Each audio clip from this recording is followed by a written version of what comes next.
প্রিয় দর্শক, আসসালামু আলাইকুম এবং অনেক অনেক শুভকামনা সবার জন্য। সেনাবাহিনী মাঠে আছে অনেক দিন থেকে ম্যাজিস্ট্রেসি পাওয়ার নিয়ে, অথচ অপরাধ প্রবণতা একটু কমেনি। সারা দেশেই প্রায় ইম্পর্টেন্ট পয়েন্টগুলোতে জেলা উপজেলায় সব জায়গায় সেনাবাহিনী আছে, কিন্তু চাঁদাবাজি, রাহাজানি, দস্যুতা, ডাকাতি, চুরি, দখল, হুমকি প্রদর্শন, গণপিটুনি, এই অপরাধগুলো বেড়েই চলেছে এবং লোক হতাশ হয়ে পড়েছে এবং লোক আলোচনা করছে হতাশার সঙ্গে যে সেনাবাহিনী মাঠে ম্যাজিস্ট্রেসি পাওয়ার নিয়ে, তারপরও অপরাধীরা এতটা বেপরোয়া এবং এই অপরাধগুলো থামছেই না, ক্রমশ বেড়েই চলেছে। এর মানে কি? আমার চ্যানেল থেকে আমি বেশ কিছু ভিডিওতে আমি এই বক্তব্য রেখেছি। আমি প্রশ্ন তুলেছি সেনাবাহিনীর মাঠ পর্যায়ে থাকার প্রয়োজনীয়তা এবং প্রাসঙ্গিকতা নিয়ে। অন্য যারা ইউটিউবিং করেন, টক শোতে আলোচনা করেন, তারাও অনেকে এই প্রশ্ন তুলেছেন। তাহলে সেনাবাহিনী মাঠে আছে কেন, বা সেনাবাহিনী যে আছে সেটি আমরা বুঝবো কী করে? অথচ এই সরকারকে দায় নিতে হচ্ছে, অন্তর্বর্তীকালীন সরকারকে। সব দোষ এসে চাপছে অধ্যাপক ইউনূসের ঘাড়ে, যে উনি তেমন কিছু করতে পারছেন না, আইন শৃঙ্খলা পরিস্থিতির উন্নতি হচ্ছে না, ক্রমশ অবনতি ঘটছে। অথচ সেনাবাহিনী কাজ করছে না। এটি জাস্ট একটি আইওয়াশ। এটি আমরা অনেকদিন আগেই বুঝে ফেলেছিলাম। হ্যাঁ, সেনাবাহিনী ছাড়া আমাদের পুলিশও তো আছে, বাট পুলিশ এই মুহূর্তে খুব বেশি ফাংশনাল না। আমরা জানি পুলিশ বিভাগকে শেষ করে দিয়ে গেছে হাসিনা। আর 5 আগস্ট পরবর্তী সময়ে জুলাই অভ্যুত্থানের পরে পুলিশ বাহিনী একেবারেই ভেঙে পড়েছিল। তারা মনোবল হারিয়ে ফেলেছে, কারণ পুলিশ বাহিনীর সদস্যরা মবের শিকার হচ্ছিলেন এখানে ওখানে, জনরোষ তাদের উপর এসে পড়ছিল। সো তারা এখনও ঠিকভাবে মেরুদণ্ড সোজা করে দাঁড়াতে পারেনি। তো পুলিশকে আসলে সত্যি কথা বলতে গেলে আইন শৃঙ্খলা রক্ষায়, অপরাধ দমনে এখন পর্যন্ত সেভাবে গণ্য করা যায় না। একটি ভরসাই আমাদের ছিল, সেনাবাহিনী, আর তাও ম্যাজিস্ট্রেসি পাওয়ার নিয়ে।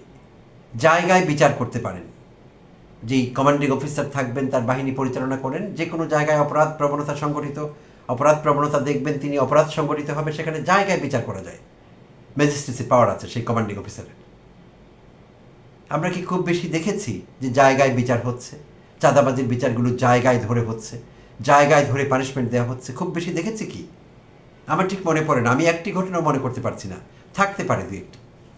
কখনো কখনো পত্রিকায় দেখেছি এতটি অস্ত্র উদ্ধার করা হয়েছে, এটি করা হয়েছে, ওটা করা হয়েছে, এরকম কিছু বক্তব্য বিবৃতি আমি দেখেছি সেনাবাহিনীর পক্ষ থেকে, আইএসপিআর এর বিজ্ঞপ্তি থেকে। তো প্রিয় দর্শক, নিশ্চয়ই আপনারা আমার সঙ্গে একমত হবেন।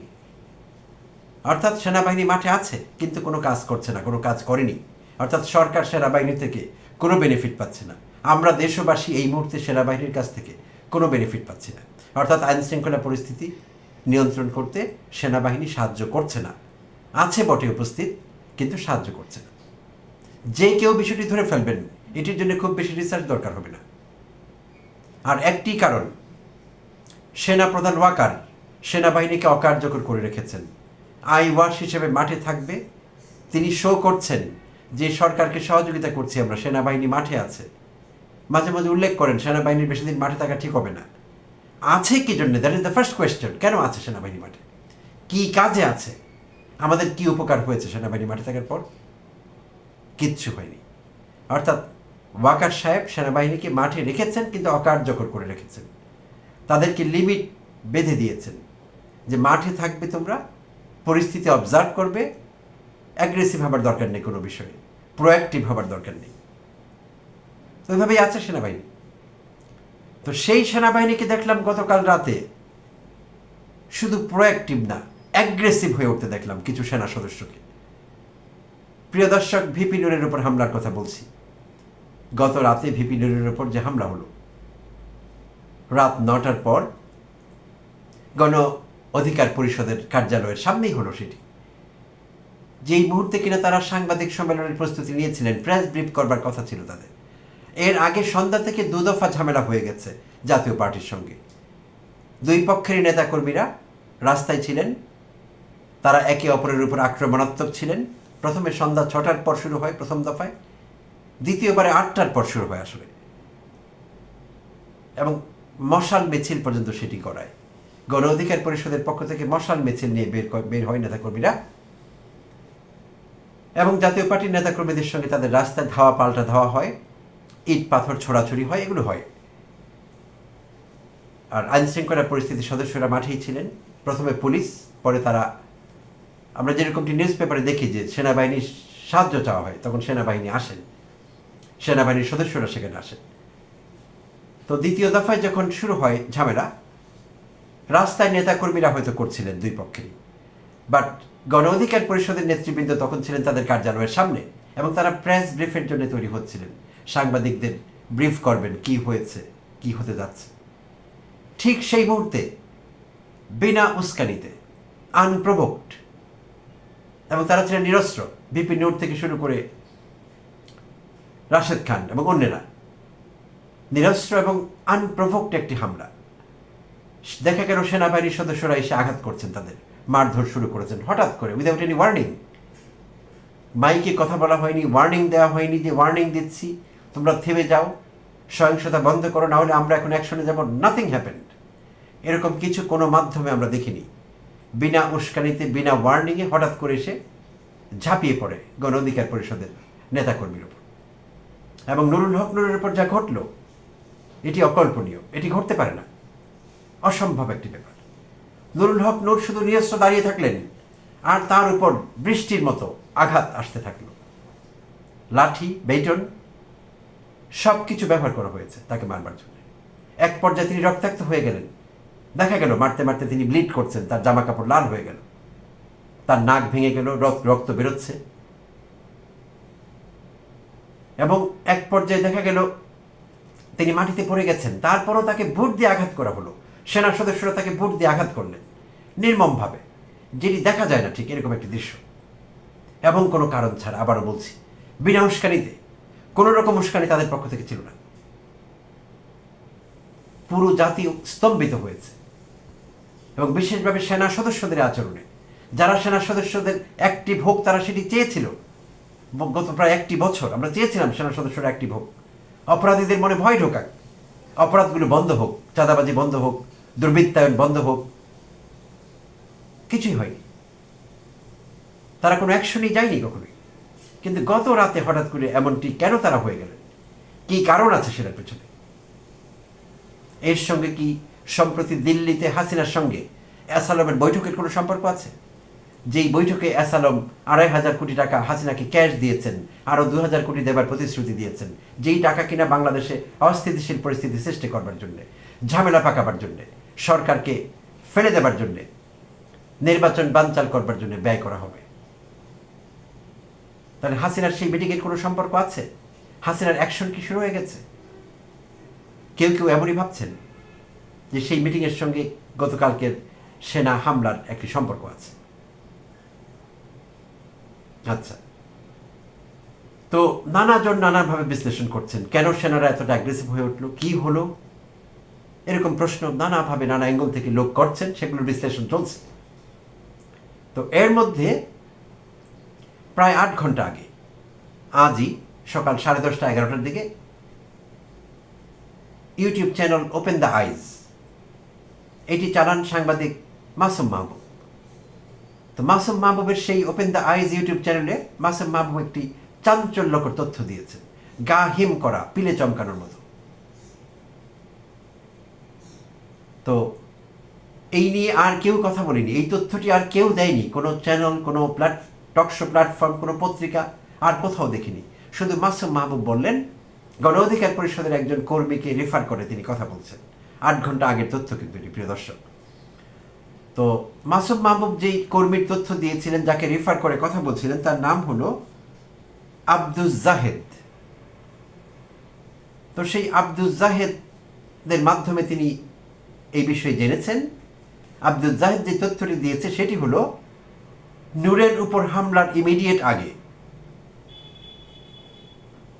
নূরকে ফোন করেন, নূরের সঙ্গে কথা বলেন সেনাপ্রধান ওয়াকারুজ্জামানের নিরাপত্তা অফিসার ব্রিগেডিয়ার শামস নূর শামস।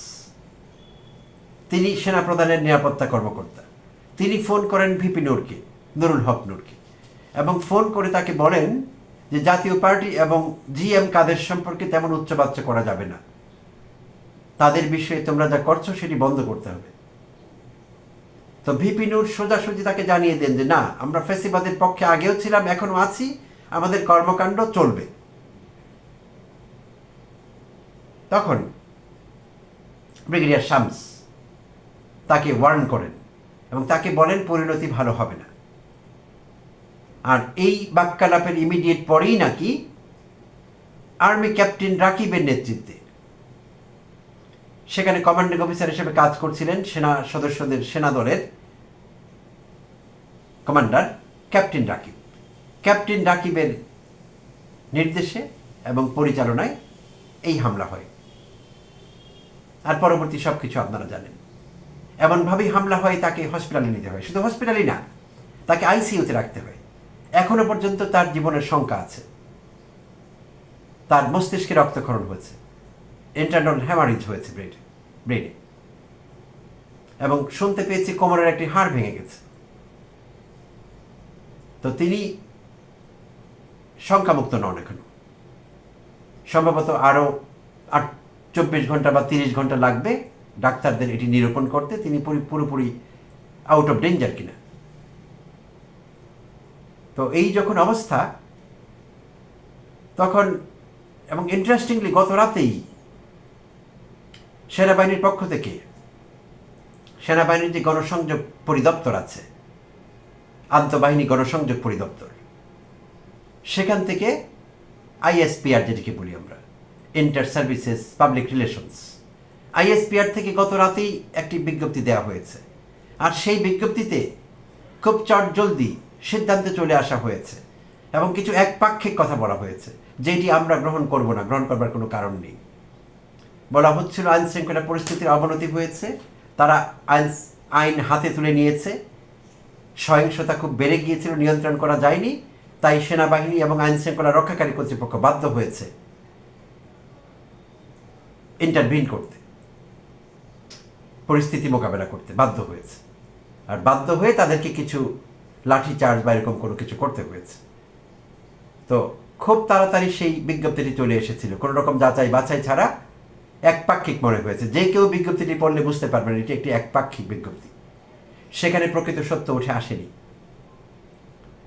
কারণ যখন নূরের উপর আক্রমণ করা হলো, নূর রাস্তায় ছিলেন না, নূর পিকেটিংয়ে ছিলেন না, নূর কাউকে বাধা দিচ্ছিলেন না, নূর কারোর সঙ্গে সম্মুখ যুদ্ধে রত ছিলেন না, ইটপাটকেল নিক্ষেপ করছিলেন না। নূর তাদের কার্যালয়ের সামনে, এটি পরিষ্কার, ভিডিও, পত্রিকায়, স্টিল ফটোগ্রাফি, সব রকমভাবে সেটি প্রতিষ্ঠিত। তারা প্রেস ব্রিফ করবার জন্য তৈরি হচ্ছিলেন নিরস্ত্র অবস্থায়। সেখানে তাদের উপর হামলা করা এবং হামলা করে এইভাবে বেধড়ক পেটানো। নূরকে চেনেন না বাংলাদেশে এমন লোক নেই, থাকবার কথা না। আর সেনা সদস্যরা চিনবেন না, সেটি বিশ্বাস করার আমার কোনো কারণ নেই।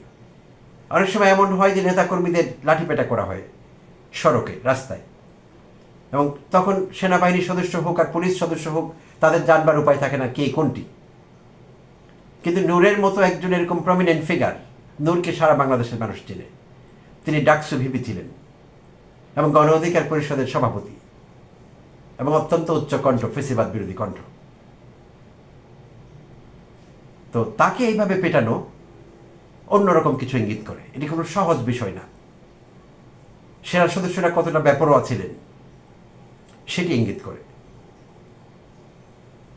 এবং উচ্চ পর্যায়ের কারো ইনভলভমেন্ট ছাড়া, কারো উৎসাহ ছাড়া সেনা সদস্যরা মাঠ পর্যায়ে এই কাজ করতে পারেন না, সাহস পেতেন না তারা এটি করতে।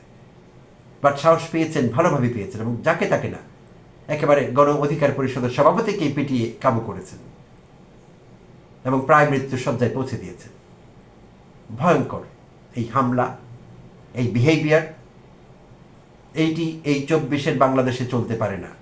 5 আগস্ট পরবর্তী বাংলাদেশে এটি চলতে পারে না। রিসেন্টলি দেখছি অনেকে বয়ান তৈরি করছেন, সেনাবাহিনী নিয়ে আগে কখনো কথা হয়নি, সেনাবাহিনীকে আমরা সমীহ করতাম, কিছু গোলাম এই বয়ান তৈরি করছে। সেনাবাহিনীকে আমরা বেতন দিই, আমরা পালি, আমাদের বাহিনী, আমাদের বেতনভুক্ত কর্মচারীরা, এদেরকে আমরা সমীহ কেন করব? এদের ভালো কাজের জন্য উৎসাহিত করব, এদেরকে প্রশংসা করব, এদের ভালো কাজের জন্য আমরা গর্ববোধ করব, কিন্তু তাদেরকে সমীহ কেন করব? কিছু গোলামকে দেখি তারা আবার নাকি আলোচক, বিশ্লেষক, টক শোতে কথা বলেন, বিভিন্ন ইউটিউব চ্যানেলে কথা বলেন। সেনাবাহিনীকে আগে কেউ সাহস পায়নি এভাবে কথা বলতে, আগে কেউ এতটা অশ্রদ্ধা করেনি। আমরা তো অশ্রদ্ধা করছি না, অশ্রদ্ধা কেন করব? বাট সমীহ করব না। তারা সমীহ শব্দটার মানেও বুঝে না। আমরা হলাম এই রাষ্ট্রের মালিক জনগণ হিসেবে, তারা হলো আমাদের প্রজা, আমাদের কর্মচারী। কর্মচারীকে আমরা শ্রদ্ধা করবো এবং সমীহ করব।